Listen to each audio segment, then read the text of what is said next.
Welcome to the Geelong Gaol, the third in a set of 12 colonial gaols opening in 1853 and closing in 1991, in the same conditions you see today. The courtyard would be your first sight of your new home when you arrived here in either a Black Maria in the early days or a divvy van in later times. To your right is the two-storey governor's residence where he lived with his family. On the second and third floor of the gaols was where the chief warder and his family lived until the single-storey building to your left was built in 1904. The north wing was the administration wing with offices for the governor and senior officials. It was also where prisoners were processed and issued their uniforms. Today this wing houses the stories of the 12 colonial gaols and shows artefacts from these prisons.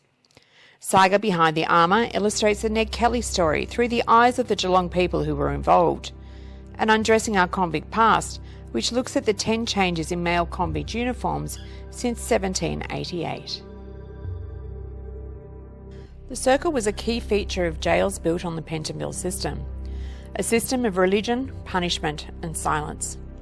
Reformation of prisoners was not a feature of the correctional facilities until the 1870s, with the introduction of the mark system. This system allowed for prisoners to earn marks for good behaviour, to earn privileges or early release. You could also lose marks if you did not behave and follow the strict rules. Another part of the system was allowing a guard standing in the centre of the circle so he could see in all 4 directions down each wing, to keep an eye on what the prisoners were up to.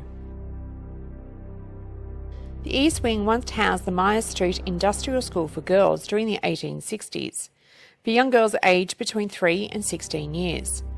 A wall divided the East, North and South wings for the girls from the prisoners who were housed in the West wings. But it has also been the stage for 3 infamous escapes from different times. Edwin Eastwood in 1976, Josh Clark and Christy Farrell in 1889, and Angus Murray in 1923, who became the final man executed at the Old Melbourne Gaol. Another feature of this wing is the cook cells, allowing a warder to open 3 cells for those prisoners to head to the South Wing to prepare the meals for the prison population.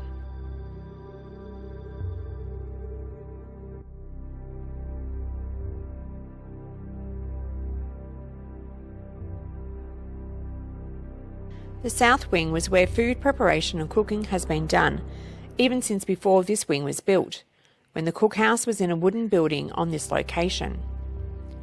At one stage during the 1800s, the kitchen catered for 22 different types of rations for the prisoners in the hospital on the 2nd floor. Men, women and children had different rations as well, including those who were on hard labour. The on-site morgue was once outside the back door in a small building that was demolished in September 1965 to make way for a new dining hall for the prisoners. If you come on a ghost tour at night, you may get to lay on our current morgue table.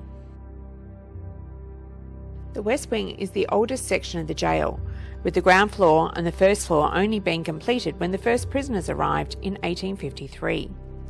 It has been the female wing up until around 1900, when our women prisoners were then sent to the female penitentiary in Coburg.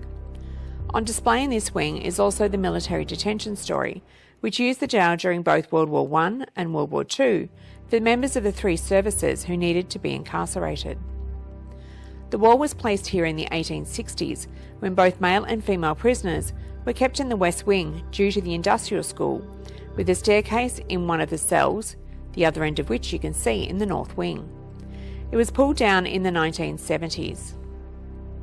At the end of this wing is the solitary confinement cells, where prisoners underwent secondary punishments for infractions of the rules.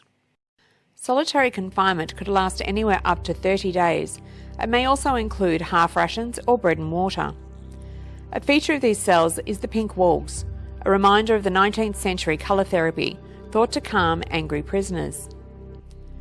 The cells are the same throughout the gaol, apart from the larger associate cells on the 3rd floor.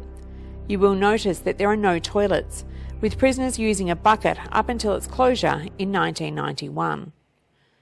In the early days, prisoners would be issued 5 or 6 blankets depending if their cell floor was wood or stone. At the end of this wing, on the second floor, is the gallows, where the final man, Thomas Menard, was executed in 1865.